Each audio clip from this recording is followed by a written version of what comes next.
घरात खूप पसारा पडलेला होता. पण का कोण जाणे, आज कामात मन लागतच नव्हतं.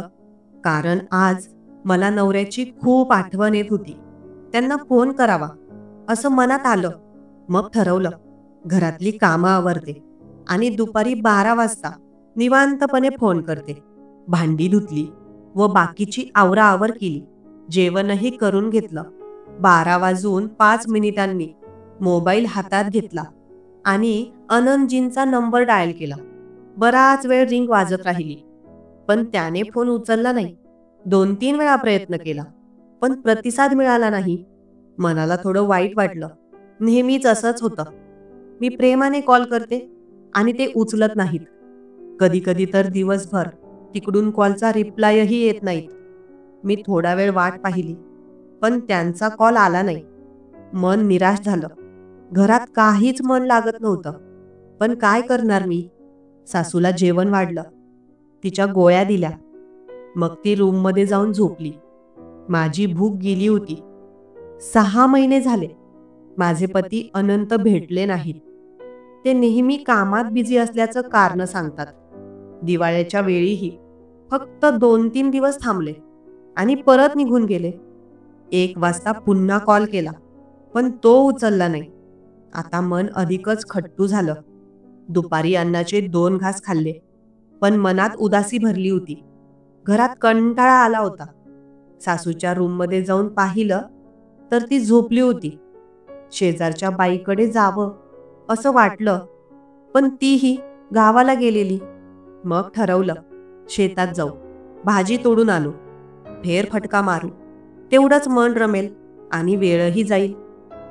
सासूच्या खोलीत गेले आणि जोराच्या आवाजाने विचारलं, सासूबाई, मी थोडं शेतात जाऊन येऊ का? हो, जा की. बरं, आधी मला थोडं पाणी दे, ती म्हणाली. मी स्वयंपाकघरात गेले. पाण्याचा तांब्या भरला आणि सासूला दिला. मग शेताकडे निघाले. आमचं शेत घरापासून सुमारे 1 किलोमीटर अंतरावर आहे. थोडं चालून मी शेतात पोहोचले. शेतात पत्र्याचा शेड होता. तिथे गेले, पण कोणीच दिसलं नाही. आज कोणतीही बाई कामाला आली नव्हती असं वाटलं.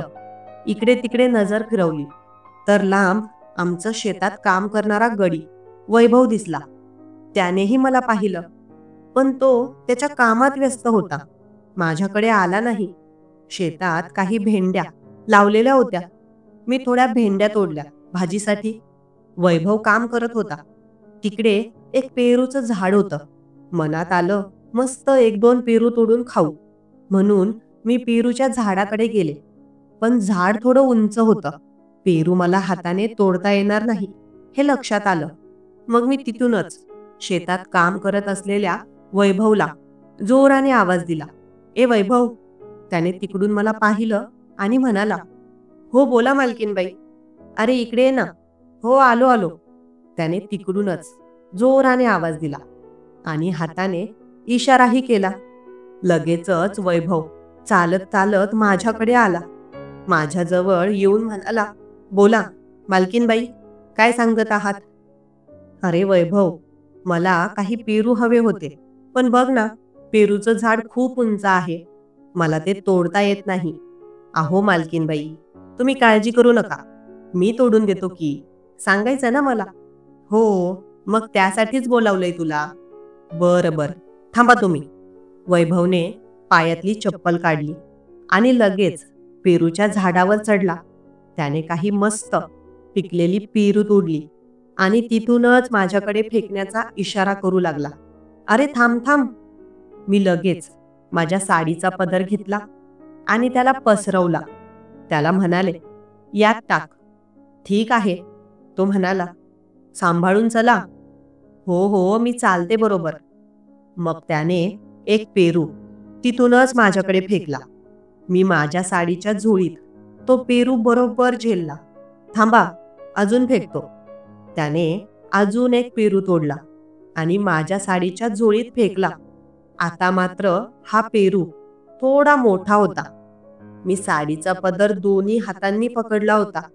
पेरू साडीच्या झोळीत पडल्यामुळे माझ्या हातातून पदर निसटला. पेरू दोन्ही खाली पडले आणि साडीच्या पदराला झटका लागल्यामुळे तो पदरही माझ्या खांद्यावरून खाली निसटला. मी साडीला पिन लावली नव्हती, त्यामुळे पदर अलगदच माझ्या खांद्यावरून खाली गेला. आज मी चॉकलेटी रंगाची जॉर्जेट साडी नेसली होती आणि त्यावर मॅचिंग रंगाचा ब्लाऊज घातला होता.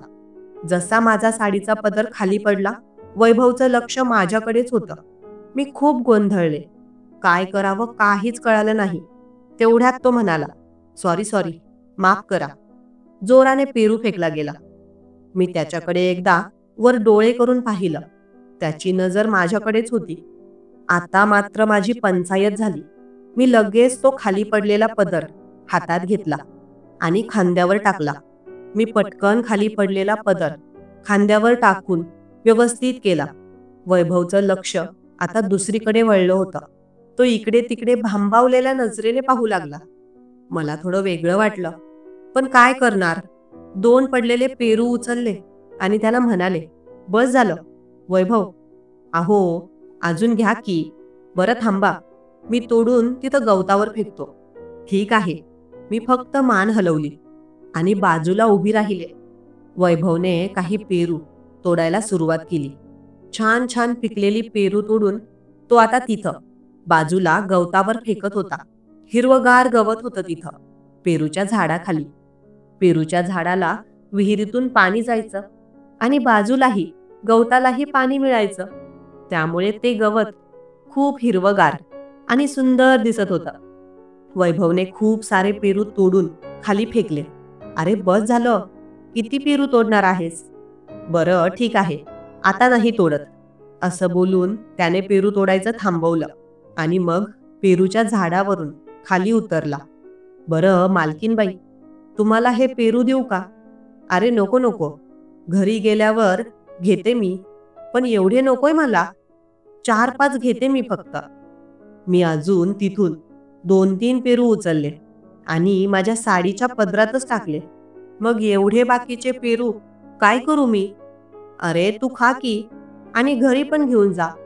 "अहो, घरी पण कोणी नाही खाणार." "बरं मग कोणाला देऊन टाक वाटल्यास." मी काही पिशवी वगैरे आणली नाही. एवढे पेरू मी काही घेऊन जाऊ शकत नाही घरी. "बरं ठीक आहे, करेन मी काहीतरी त्यांचं." "अहो मालकीन, तो पेरू चुकून माझ्याकडून जोराने फेकला गेला आणि मोठा होता ना तो, त्यामुळे झटका बसला वाटतं तुमच्या हाताला. माफ करा, पण लागलं नाही ना तुम्हाला?" "अरे नाही नाही, काही लागलं नाही." "बरं, मला एक विचारायचं आहे तुला." "वैभव, विचारा की." "अरे, ते मालकांचा फोन आला होता का तुला कधी?" "हो, आजच आला होता." "आज? कधी आला होता?" "आत्ताच 1 तासापूर्वी आला होता." "काय म्हणत होते ते?" "काय नाही, अशीच विचारपूस करत होते." "हो का? खरं बोलतोयस ना?" "हो मग, मी खोटं कशाला बोलू. हे बघा, मोबाईल काढून दाखवू का तुम्हाला?" त्याने लगेच खिशातून मोबाईल काढला. "हे बघा, एकदा 42 मिनिटं झाले. 42 मिनिटापूर्वीच मालकांचा फोन आला होता मला." "बरं, ठीक आहे. चल मी येते." "हो ठीक आहे. आणि येत जा अधूनमधून शेतात काही भाजी वगैरे घ्यायला." "हो येत जाईल. बाकी कसं चालू आहे तुझं?" "हो बघा, अगदी ठीक आहे." मग मी तिथून आता घराकडे निघू लागले. पण आता माझ्या नवऱ्याने माझ्यासोबत जे काही केलं होतं, त्याचं मला खूप वाईट वाटू लागलं.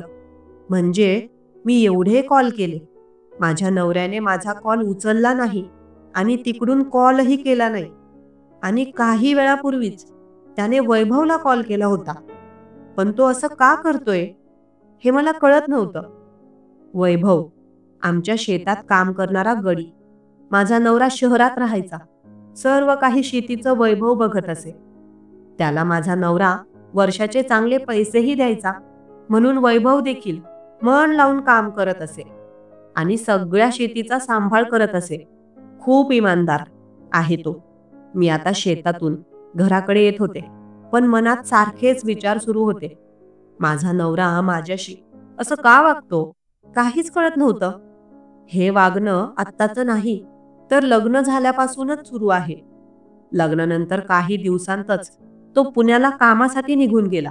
तिथेच तो काम करत होता. पण कितीतरी लोक पुण्यात काम करत असूनही बायकोला सोबत नेतात. पण माझा नवरा मला सोबत नेत नाही. माझं इथे गावात राहण्याचं काही विशेष कारणही नाही. तो म्हणतो की त्याच्या आईची म्हणजे माझ्या सासूची काळजी घेण्यासाठी मला गावात ठेवतो आहे. पण पुरुषप्रधान संस्कृतीत तो जसं वागेल तसं मला गप्प बसून सहन करावं लागतं. माझ्या भावना, इच्छा सर्व काही दबून गेलं आहे. आता स्वतःच्या इच्छा आणि भावना मारून टाकण्याची सवयच झाली आहे. विचार करत करतच घरी पोहोचले. घरी आल्यावर पाहिलं तर सासू उठून बसली होती. तिला चहा करून दिला आणि स्वतःही थोडा चहा घेतला. आता मात्र नवऱ्याला कॉल करायची इच्छा झाली नाही, कारण मला माहिती होतं की त्याला माझ्याशी बोलण्यात काही रस नाही. म्हणून ठरवलं की आता त्याला स्वतःहून कॉल करणार नाही. त्याची इच्छा असेल तर तो कॉल करेल, नाही तर राहू दे. माझ्या लग्नाला आता 1.5 वर्ष झालं आहे, पण माझा नवरा कधीच माझ्याशी प्रेमाने वागला नाही. संध्याकाळी स्वयंपाक केला. सासू आणि मी सोबतच जेवलो. सासूला काही सांगावं असं वाटत होतं, पण तीही काय करणार? आता म्हातारी झाली आहे, ती तरी काय बोलणार माझ्या नवऱ्याला? जेवण झाल्यावर मी माझ्या खोलीत जाऊन पलंगावर झोपले. दुसऱ्या दिवशी सकाळी 8 वाजता उठले. आंघोळ वगैरे आटोपून देवपूजा केली. सासूसाठी आणि माझ्यासाठी नाश्ता बनवला. माझी सासू म्हणजे माझी सख्खी आत्या. माझा नवरा माझ्या आत्याचा मुलगा आहे. कधी कधी वाटतं की माहेरी निघून जावं, पण तिथे गेलं तरी काय करणार? कधी कधी 15-15 दिवस माहेरी राहते, पण तिथेही लोक 17 प्रश्न विचारतात. त्यामुळे जसं आहे तसं सासरच बरं, म्हणून सासरीच राहते मन मारून. माझी सासू म्हणजे माझी आत्या तशी चांगली आहे. अधूनमधून शेतात जात असते. शेतात गेलं की थोडं बरं वाटतं.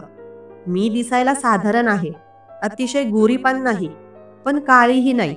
शरीराचा बांधा आकर्षक आहे. माझी उंची 5 फूट 6 इंच आहे. घरी कधी कधी पंजाबी ड्रेस नेसते, तर कधी साडी.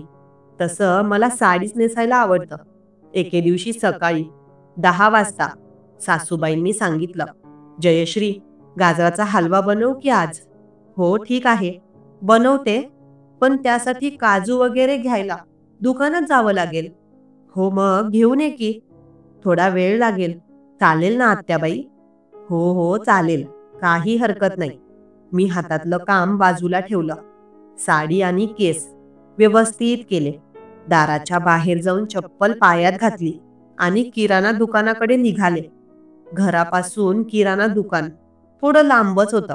जात असताना एक चौक लागतो. चौकात लोकांना बसण्यासाठी काही बाकडे ठेवले आहेत आणि ओटा देखील आहे. जसं मी तिथून निघू लागले, तिथं काही लोक बसलेले होते. माझ्या कानावर शब्द पडले, अरे बघ, आनंदची बायको चालली आहे. लगेच दुसरा म्हणाला, हो ना यार, बघ ना, एवढी टकाटक बायको असून आनंद कसा काय राहतो तिच्या विना एवढे दिवस पुण्याला? तेवढ्यात तिसरा म्हणाला, हिची फिगर खूप छान आहे राव, एक नंबर. आता मात्र मला त्यांच्या शब्दांनी खूप त्रास झाला. मी फटाफट चालत किराणा दुकानात गेले. तिथून काजू घेतले आणि काही दुसरं सामानही घेतलं.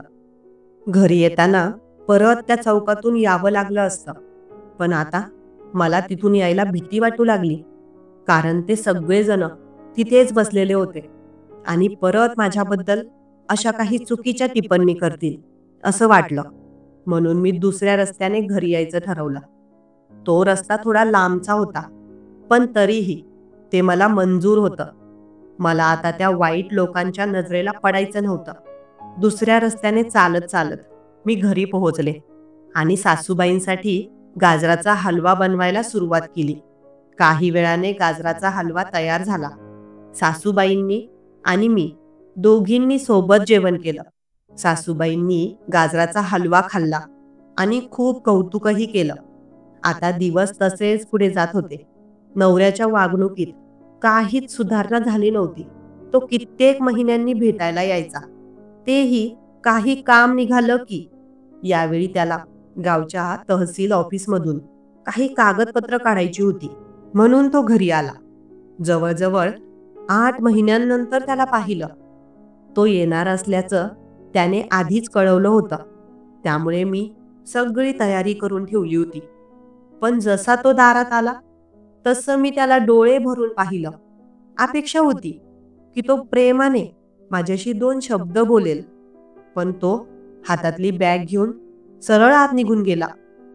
माझ्या भावना मनातच राहिल्या. मी त्याला पाणी दिलं आणि चहा बनवला. नंतर म्हणाले, अहो, मी तुम्हाला किती फोन करते, पण तुम्ही माझा फोन लवकर उचलत नाहीत आणि रिप्लायही देत नाहीत. अगं जयश्री, काही कामं असतं मला, समजून घे ना तू. मी तिथं आपल्यासाठीच आहे ना. तो म्हणाला, अहो, पण असं काय कामाचं आहे एवढ्या लांब राहणं आणि एवढे पैसे कमवून आपल्याला करायचं तरी काय आहे? पैसा भविष्यासाठी खूप गरजेचा आहे. हे जग पैशावर चालतं, हे मान्य आहे.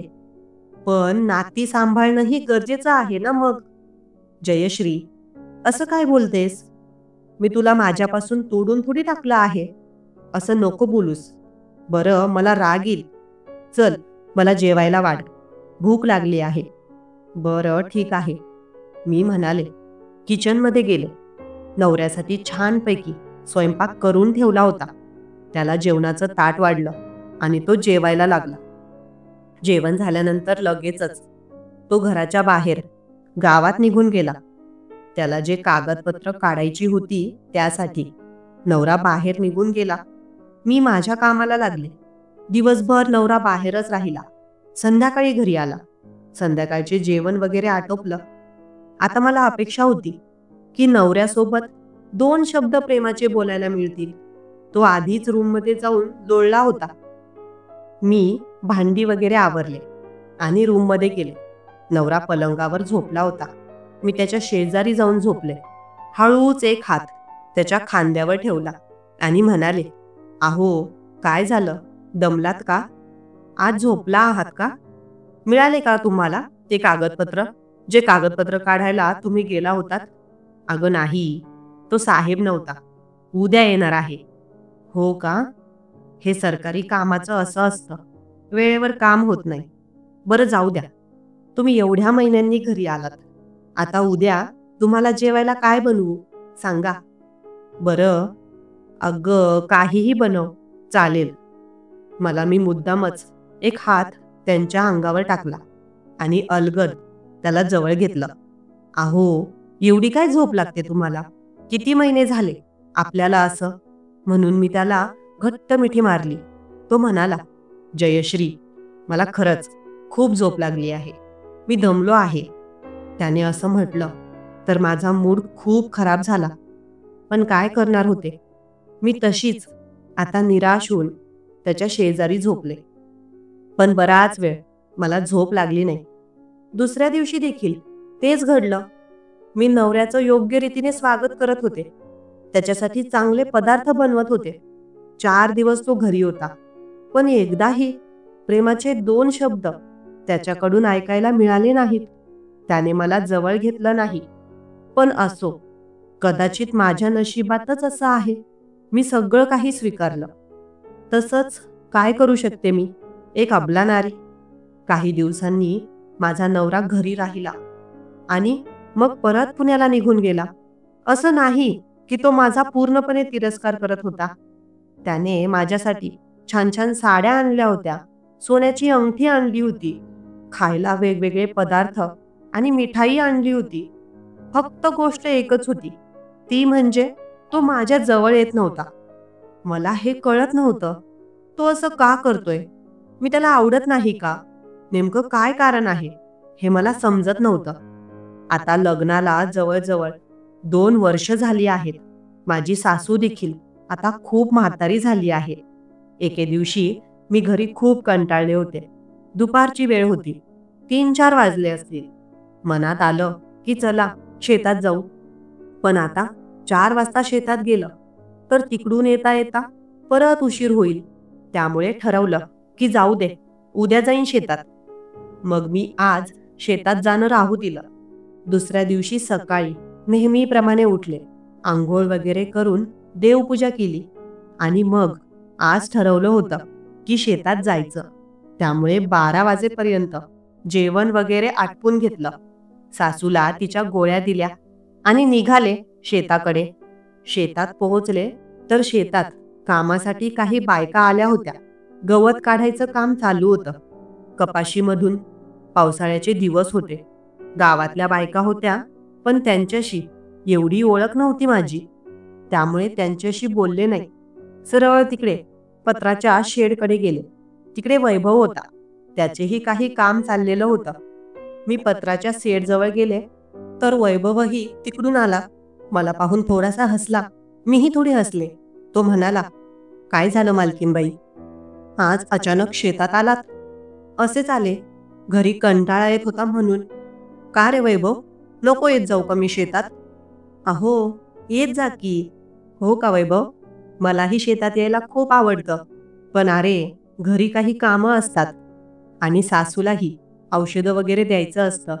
त्यामुळे जमत नाही बघ." तो म्हणाला, "पण मालकीनबाई, आज पावसाचं वातावरण आहे. पाऊस येऊ शकतो. बरं का?" "हो, येऊ देत की मग. मी काही मातीची आहे का? विरघळून जाईल." तो हसला आणि म्हणाला, "अरे, तुम्ही लोक देखील पावसात ओले होतात की मग एखाद्या दिवशी मीही ओले झाले तर काय फरक पडणार आहे?" "बरं." तो म्हणाला, "मालकीनबाई, तिकडे बघा. चवळीच्या शेंगा खूप छान आल्या आहेत." मी विचारलं, "अरे कुठे?" तो म्हणाला, "तिकडे पलीकडच्या शेतात." मी विचारलं, "मला नाही माहीत, पण चवळीच्या शेंगा कुठे लावल्या आहेत ते?" त्यावर तो म्हणाला, "बरं चला, मी दाखवतो तुम्हाला." मग आम्ही शेताचा बांध धरून पलीकडच्या शेतात जाऊ लागलो. काही वेळ चालल्यानंतर पलीकडच्या शेतात पोहोचलो. तिथं चवळी पेरली होती. चवळीच्या झाडांना चवळीच्या शेंगा खूप हिरव्यागार आणि छान लागलेल्या. मी मस्त चवळीच्या शेंगा तोडू लागले. वैभवही चवळीच्या शेंगा तोडून देण्यात मला मदत करत होता. आम्ही दोघांनी मिळून चवळीच्या शेंगा तोडल्या. त्यानंतर तिकडे काकडीच्या वेलीला काकड्या लागल्या होत्या. मी काही काकड्या घेतल्या, काही भेंड्या देखील तोडल्या आणि पोक्याची भाजी छान आली होती. ती पोक्याची भाजी घेतली. पण आता एवढं सगळं सामान झालं. हे सामान कसं घेऊन जाऊ? मला काही कळत नव्हतं. तेव्हा मी वैभवला सांगितलं, "अरे वैभव, एवढं सगळं सामान मी एकटी उचलून नेणार कसं?" तो म्हणाला, "तुम्ही काळजी करू नका. तुम्ही एक काम करा. तुम्ही जा घरी. मी संध्याकाळी घरी येईन. तेव्हा घेऊन येईन." मी म्हटलं, "अरे नको. कशाला? उगाच तुला त्रास होईल." तो म्हणाला, "काळजी करू नका. मी घेऊन जाईन. तुम्ही जा घरी." मग मी थोडा वेळ शेतात टाइमपास करत राहिले. पण काही वेळाने अचानकच आभाळ भरून आलं आणि पाऊस येण्याची शक्यता वाढली. वैभव शेतात काम करत होता आणि मी तिकडे बाजूला फिरत होते. पण बघता बघता अचानक जोरदार पाऊस सुरू झाला. वैभव म्हणाला, "मालकीनबाई, तिकडे पत्राच्या शेडखाली जा लवकर." मग मी तिकडे पत्राच्या शेडकडे पळू लागले. वैभवही धावत धावत पत्राच्या शेडकडे गेला. आम्ही दोघे पत्राच्या शेडखाली जाऊन उभे राहिलो. पण पावसामुळे आम्ही ओले झालो. त्यामुळे मी भिजले होते आणि माझी साडीही ओली झाली होती. वैभव माझ्या बाजूला उभा होता आणि अधूनमधून त्याचं लक्ष माझ्याकडे जात होतं. कारण पावसामुळे माझी ओली झालेली साडी माझ्या अंगावर चिटकलेली होती आणि त्यामधून माझं भरदार शरीर दिसू लागलं. मला थोडं अस्वस्थ वाटत होतं. तोही थोडा बेचैन झाला. तो म्हणाला, "हो मालकीनबाई, मला तिकडे थोडं काम आहे. मी जातो." मी विचारलं, "अरे, एवढा पाऊस सुरू झाला आहे. तिकडे काय करशील?" "अहो नाही, मालकीन, गवत उचलावं लागेल. नाही तर पावसात भिजून जाईल आणि मग गडबड होईल." मी म्हटलं, "बरं, थोडा पाऊस कमी होईल मग जा." त्यावर तो म्हणाला, "नाही नाही, असंही मी ओलाच झालो आहे. जातो मी." असं म्हणून तो माझ्याकडे न बघता तिकडे निघून गेला. तो गेल्यानंतर एकदा स्वतःकडे नजर टाकली. मीही पूर्ण भिजले होते. घातलेला ब्लाऊज चिंब झाला होता आणि त्यातून अंग स्पष्ट दिसत होतं. स्वतःला पाहूनच थोडीशी घाबरले. अंगावर काटा उभा राहिला. आता मात्र लक्षात आलं, वैभव तिथून का निघून गेला.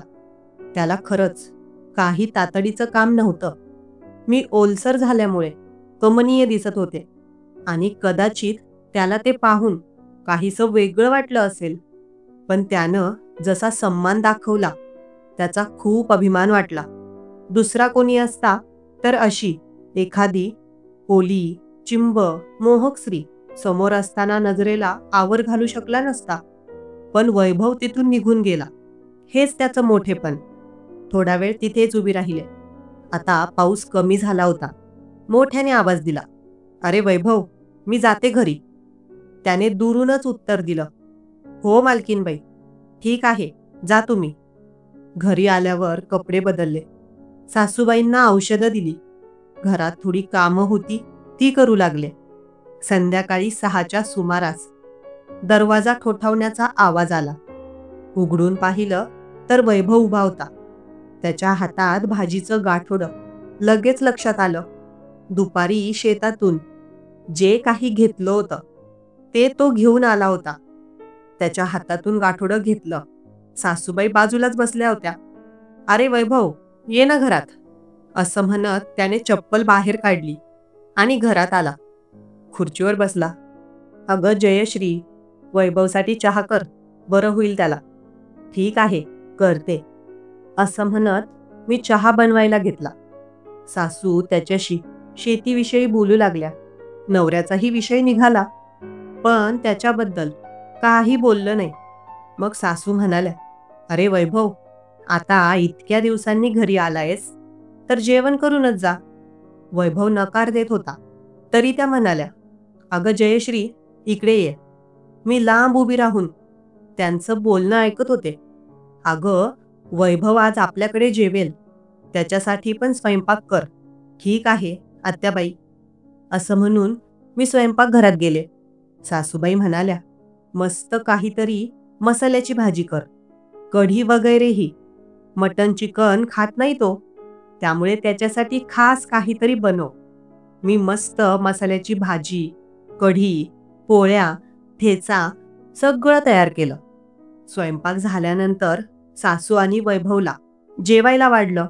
दोघं एकत्र जेवले. जेवण झाल्यावर सासू म्हणाली, "अरे वैभव, हे पावसाचं वातावरण गेलं की एखाद्या दिवशी वेळ काढून ये. घरातला पसारा आवरायचाय आणि काही जुनं सामान आहे, तेही काढून टाकायचंय. जयश्रीला एकटीला नाही जमत." "हो आई, येतो की. उद्या परवा येतोच. दरवर्षी करत असतो ना मी तुमचं हे काम." "हो वैभव, तू आहेस हेच बरं आहे. अनंतचा कॉल येतो की नाही तुला?" "हो, येतो कधी मधी. पण अनंतला या घराची, आईची, बायकोची काहीच फिकीर नाही. शहरात राहतो, पैसे कमावतो, पण त्याचा उपयोग काय देव जाणे. देवाने जे दिलंय तेवढ्यात आम्ही खुश आहोत." काही वेळाने वैभव निघून गेला. 2-3 दिवसांनंतर पुन्हा एकदा सकाळी आला. त्या दिवशी आम्ही घरातलं सगळं सामान आवरलं. वैभवनं खूप मदत केली. त्याची तब्येत पिळदार, कामात कुशल. घरातलं कितीतरी काम त्याने सहज केलं. सासूबाईही घरीच होत्या. सासू आणि वैभव यांचं खूप चांगलं जमायचं. मीही दिवसभर त्यांच्यासोबत गप्पा मारत होते. तो दिवस खूप छान गेला. वैभवशी बोलायला खूप बरं वाटायचं.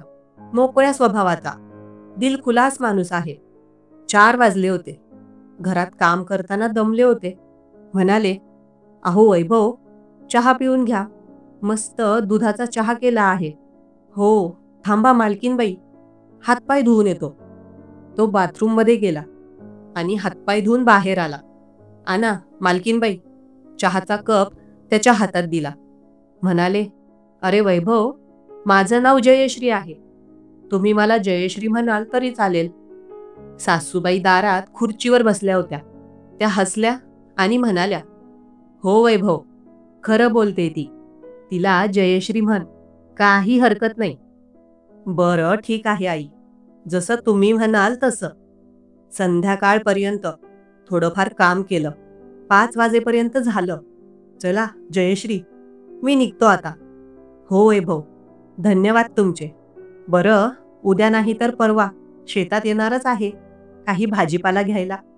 या नक्की या. तो आपल्या घरी निघून गेला. त्या दिवशी सकाळी घरातली कामं उरकून 12 वाजता शेताकडे निघाले.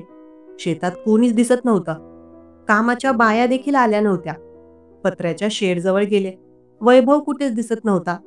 मी तिथेच थोड्या भेंड्या तोडल्या. जवळजवळ 1.5 तासाने वैभव रोडवरून शेताकडे येताना दिसला. मी पत्र्याच्या शेडजवळ होते. त्याने लांबूनच माझ्याकडे पाहिलं आणि जवळ आला. अरे काय झालं वैभव? कुठे गेला होतास? अहो जयश्री, थोडं काम होतं घरी म्हणून जावं लागलं. हो का? मला वाटलं कुठे गायब झालास काय. माहित आहे, मी शोधत होते तुला. आणि आज बाया देखील नाही आल्यात शेतात. हो ना, बाया नाही आल्या आज. पत्र्याच्या शेडच्या मागे कुंपण होतं. त्यावर गिलक्याच्या वेलींनी चांगलीच चढाई केली होती आणि त्यांना भरपूर गिलके लागले होते. अरे वैभव, तिकडे गिलके तर खूप छान लागले आहेत. हो ना जयश्री, खूपच छान आहेत. घेऊन जा ना भाजीला. हो हो, खरंच घेऊन जाते. तिकडे गिलक्याच्या वेलांकडे गेले. ते वेल कुंपणावर चढलेले होते. कसाबसा हात लांब करून गिलके तोडायला सुरुवात केली. पण माझा हात पुरत नव्हता. साडी कमरेला आवळली आणि पुन्हा हात लांब करून वेल धरून काही गिलके तोडले. पण वेल काटेरी झाडावर चढलेला होता. काट्यांमुळे त्रास होत होता. तरीही प्रयत्न करत राहिले. अचानक माझ्या पायाला काहीतरी जोरात टोचलं. कदाचित काटाच होता. जोराच्या टोचण्यामुळे माझ्या तोंडून नकळतच निघून गेलं. बाई ग मेले. जशी मी ओरडले, वैभव तिकडून धावतच आला. हातातली गिलके मी खाली टाकली आणि तिथेच बसले. तो जवळ येताच त्याने विचारलं, काय झालं जयश्री? अहो, इथे कुठेतरी काटा टोचला वाटतं. इथं खूप काटे आहेत. बघून चालायला हवं होतं. हो ना, मला माहीत नव्हतं. खूप वेदना होत आहेत. माझ्या चेहऱ्यावर स्पष्ट दिसत होतं. मी वेदनेने कुरकुरत होते. टेन्शन घेऊ नका. थांबा, मी काढतो काटा. तो माझ्या जवळ बसला. माझ्या पायात काटा घुसला होता. चप्पल बाजूला झाली होती आणि तिथेच काटा रुतलेला होता. पाहिलत का? इथे काटा रुतलाय. थोडा त्रास होईल, पण काढल्यावर बरं वाटेल. बरं. मी फक्त मान हलवली. त्याने काटा 2 बोटांनी हळूच पकडला आणि खेचून बाहेर काढला. काटा बाहेर येतानाचा त्रास असह्य होता. बाई ग, मी जोरात ओरडले. झालं झालं, निघाला काटा. वेदनांमुळे मी डोळे बंद केले आणि तिथल्या गवतावरच बसून राहिले. तोही शेजारी बसला. आता त्रास होणार नाही, उभे राहा बरं. त्याचा हात धरून मी हळूहळू उभी राहिले. पण उजव्या पायात काटा होता. त्यामुळे टेकवताच वेदना जाणवली. अरे खूप दुखतंय. हो, काटा आत खोल गेला होता ना, म्हणून आता थोडा वेळ त्रास होईल. आता काय करू? हळूहळू शेडपर्यंत या. तिथं आराम केलात की बरं वाटेल. ठीक आहे. मी पाय टाकत टाकत चालू लागले. पण पायात खूप वेदना होत्यात. थोडंच अंतर गेले आणि तिथेच परत बसले. अरे वैभव, माझ्याने नाही चालवलं जात. काळजी करू नका, मी मदत करतो. तो खाली बसला. माझा एक हात त्याने धरला आणि मला उभं केलं. एक हात त्याच्या खांद्यावर टाकला. दुसरा हात त्याने माझ्या कमरेवर धरला. चला, हळूहळू.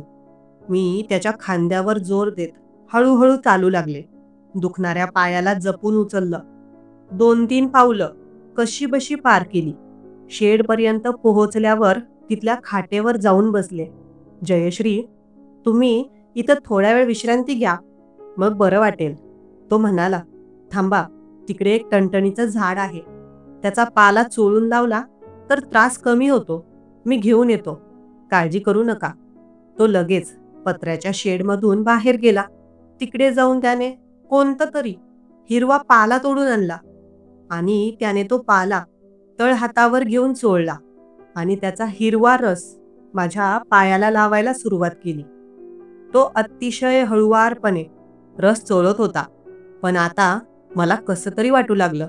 माझ्या पायाच्या वेदना खरंच कमी झाल्या होत्या. पण तो एक तरुण पुरुष आणि मी एक जवान स्त्री.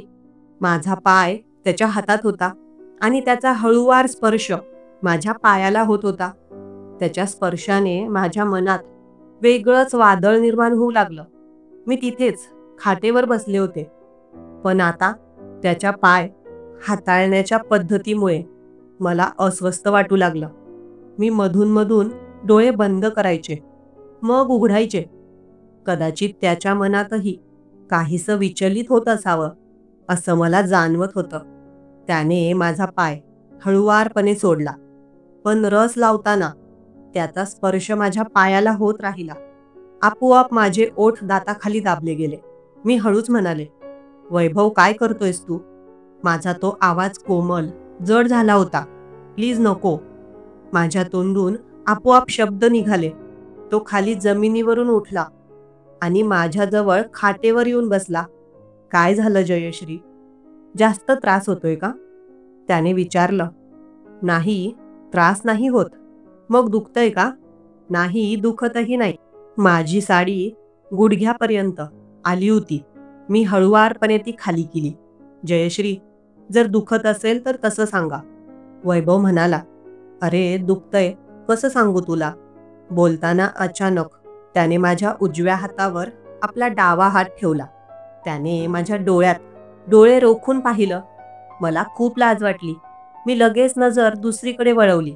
मग त्याने हळुवारपणे माझा हात आपल्या हातात घेतला आणि त्या हातावर ओठांनी चुंबन केलं. मी काहीच बोलले नाही. मला काय बोलावं आणि काय होतंय हे काही कळत नव्हतं. पण तो माझ्या इतक्या जवळ, ते मला खूप छान वाटत होतं, हे मात्र खरं. त्याने माझा हात हळुवारपणे आपल्या कमरेवर ठेवला. मग आपला हात माझ्या कमरेवर ठेवला आणि तिथेच खाटीवर मला हळुवारपणे खाली झोपवलं. लगेचच तो माझ्या शेजारी खाटेवर लोळला. आमच्या दोघांचे पाय खाटेच्या खाली लटकत होते. आता त्याने एक बोट माझ्या ओठांवर ठेवलं. हळूहळू ते बोट माझ्या गालांवर फिरवत तो माझ्या केसांमध्ये बोटं घुसवू लागला. आता माझे श्वास वेगाने सुरू झाले. त्याचाही श्वास तितकाच वाढला होता. माझी छाती खालीवर होत होती. माझ्या आयुष्यात पहिल्यांदा कोणी पुरुष इतक्या जवळ आला होता. बया, आता त्याने हलकेच मला आपल्याकडे ओढलं. मीही वाऱ्यासारखी वाहत गेले. मला तर काही कळत नव्हतं, पण तो जे काही करत होता ते मला हवंहवंसं वाटत होतं. बया, आता त्याने माझ्या साडीचा पदर हळुवारपणे बाजूला केला. मग माझ्या ओठांवर चुंबन घेतलं आणि हळूहळू गळ्याकडे चुंबन घेऊ लागला. माझा एक हात न कळत त्याच्या केसांमध्ये गेला. पण आता आम्ही दोघं एकमेकांवर तर तुटूनच पडलो. माझ्या आयुष्यात पहिल्यांदा कोणी पुरुष इतक्या माझ्या जवळ आला होता. त्या पत्राच्या शेडमध्ये फक्त आम्ही दोघंच होतो. ती खाट जणू आमच्यासाठीच तिथे ठेवली होती. बघता बघता आम्ही एकमेकांवर स्वार झालो. त्या दिवशी मी स्वतःवर कोणतंही बंधन ठेवलं नाही. मी स्वतःला पूर्णपणे वैभवच्या स्वाधीन केलं.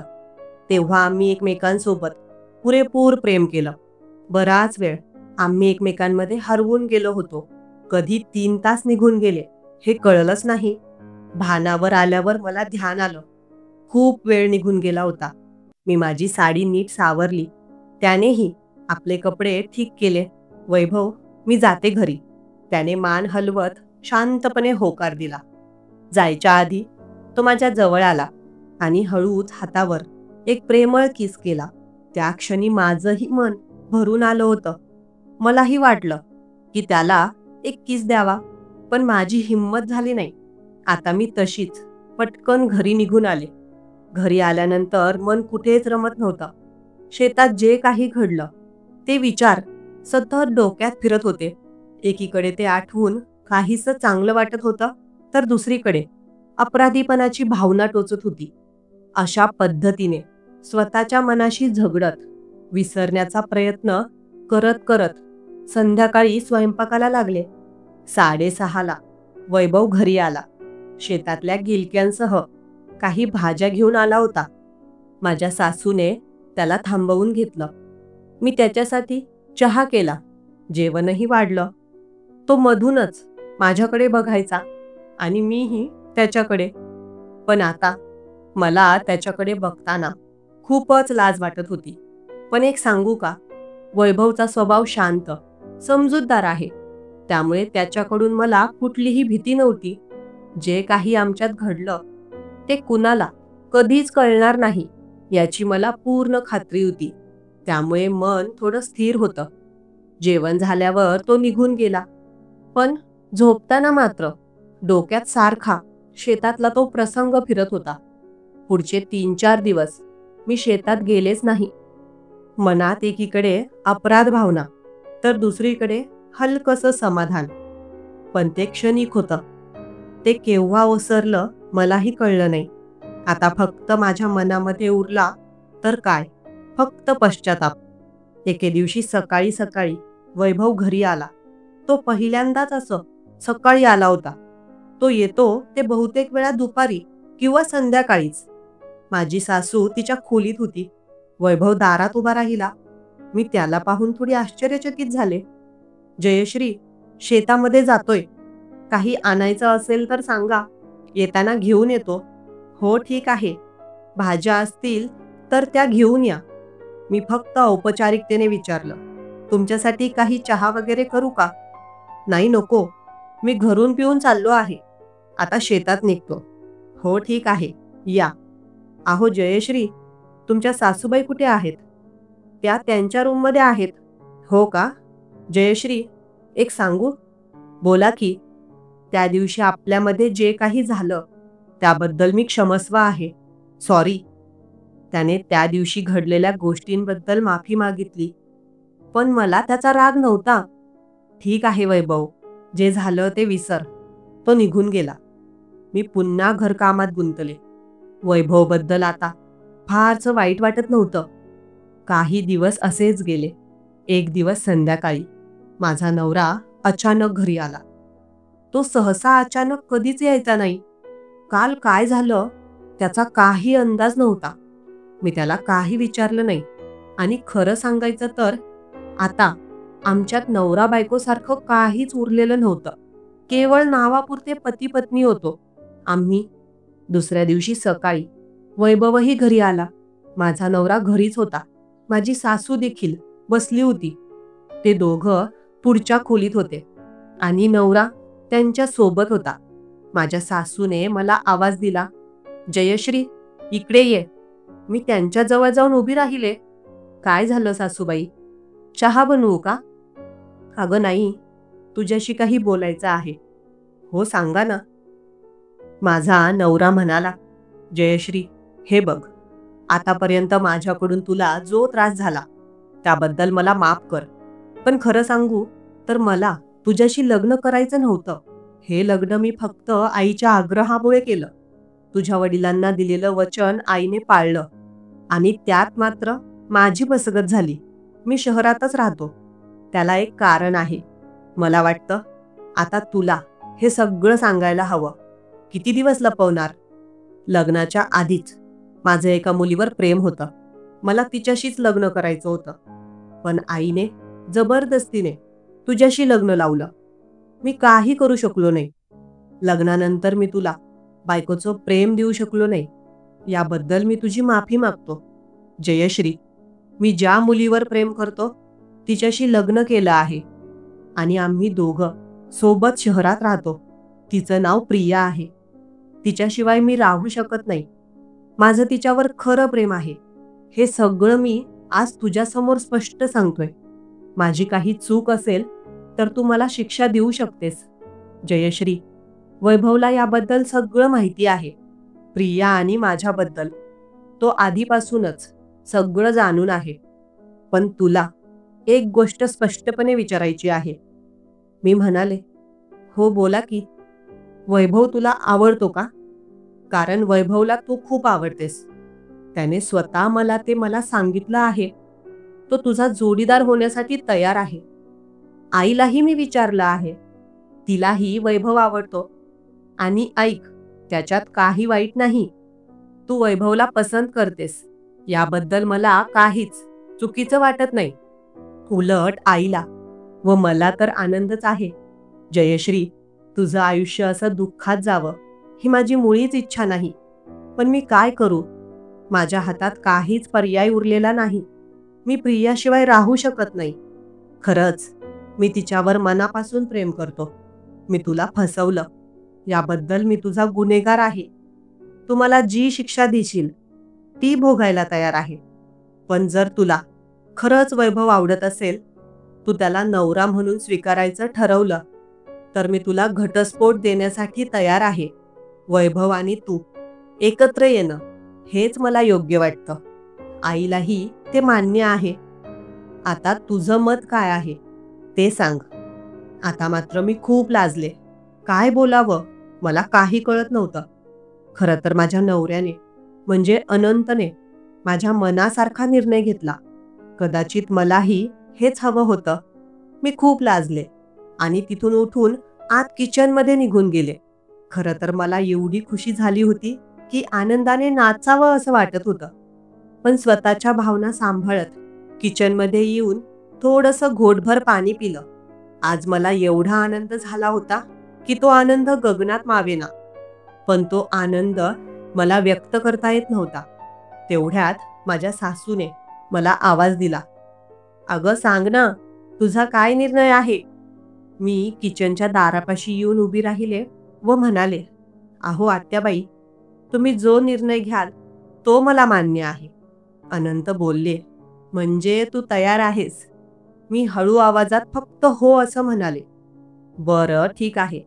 अहो जयश्री, मला चहा तर पाज मग तुझ्या हाताचा.